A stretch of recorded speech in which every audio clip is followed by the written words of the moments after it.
Oke, demokrasi khas bangsa Indonesia itu apa? Benar tadi jawabannya, tetapi ada tambahannya bahwa demokrasi khas bangsa Indonesia memang diambil dari Pancasila. Betul, ya. Nah, tetapi bagian mananya? Nah, kita ingat bahwa Bung Karno pernah mengatakan bahwa kalau Pancasila itu dijadikan menjadi 3 sila, maka ia akan menjadi ketuhanan yang maha esa, sosio nasionalisme, dan sosiodemokrasi. Itulah sosiodemokrasi. Jadi demokrasi khas bangsa Indonesia itu apa? Sosiodemokrasi. Apa itu sosiodemokrasi? Kata Bung Karno, sosiodemokrasi itu penggabungan antara sila keempat dan sila kelima. Penggabungan antara demokrasi politik dan demokrasi ekonomi. Penggabungan antara kebebasan politik dan kebebasan ekonomi. Jadi kebebasan politiknya adalah sila keempat dan kebebasan ekonominya adalah sila kelima. Artinya apa? Sosiodemokrasi yang merupakan demokrasi khas bangsa Indonesia itu adalah gabungan antara sila keempat dan sila kelima. Ya, gabungan antara kerakyatan dan keadilan sosial.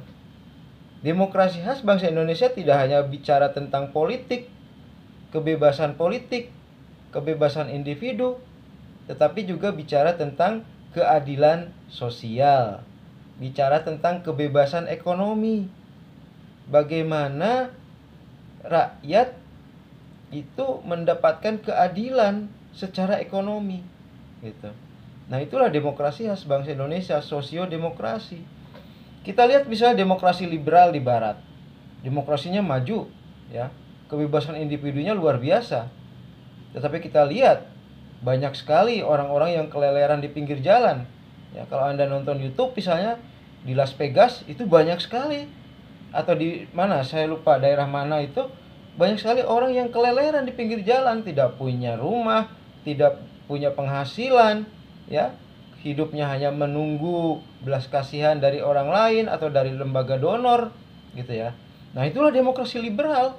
Semuanya liberal, bebas, tapi artinya ya semampumu, gitu. Kalau Anda tidak mampu mencari rezeki, ya sudah, Anda akan kalah oleh sistem pasar. Ingat, demokrasi itu sistem pasar. Ya. Siapa yang kuat, dialah pemenang. Nah, kalau hanya demokrasi liberal, maka yang lemah itu akan kalah, keleleran di pinggir jalan, miskin, ya, dan tidak bisa apa-apa. Nah, Bung Karno tahu itu, makanya dibuatlah sosio-demokrasi, yaitu kebebasan politik sekaligus kebebasan ekonomi. Percuma saja kalau penguasa berupaya untuk menciptakan kebebasan politik, tetapi rakyat tidak bebas secara ekonomi. Rakyat kemudian menjadi jatuh miskin dan lain sebagainya. Makanya diciptakan sosiodemokrasi. Demokrasi yang bebas dan menjamin kehidupan bagi rakyat miskin. Gitu ya. Sehingga orang miskin pun tidak kesulitan hidupnya, ya. Kalau orang kaya dia bisa jalan-jalan ke luar negeri, ke Amerika, ke Eropa, maka orang miskin bisa membawa anaknya jalan-jalan ke taman-taman kota yang nyaman, ya. Bermain perosotan atau main banyak alat-alat permainan buat anak-anak. Jadi secara kesejahteraan itu mereka sejahtera, gitu ya. Ada kartu Indonesia Pintar, ada kartu Indonesia Sehat, sehingga semiskin apapun orang tetap bisa ke rumah sakit kalau sakit.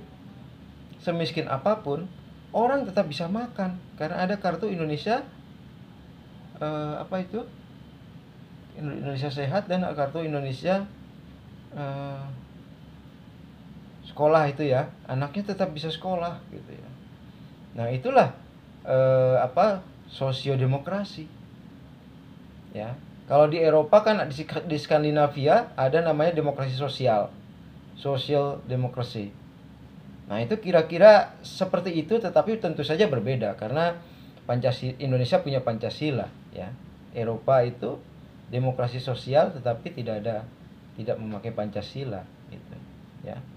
Itulah demokrasi khas bangsa Indonesia.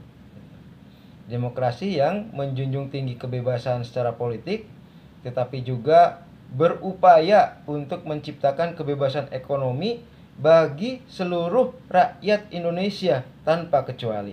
Begitu.